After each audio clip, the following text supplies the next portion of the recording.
Hey guys, welcome back. So in this video I'm going to show you how to get cardio H on Ultrahuman ring.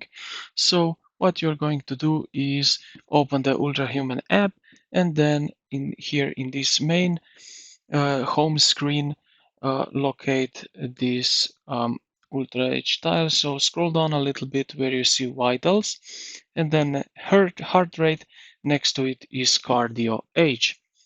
So if you press on it, you will see here how it's going on right here.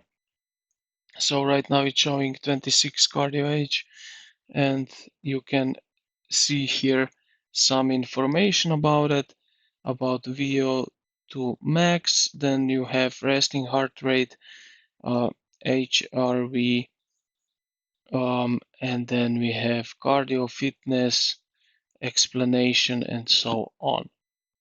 And then this is pretty much how you can get to cardio H. I hope this video helped you out.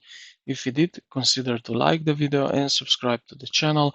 Thank you for watching, and I will see you in the next.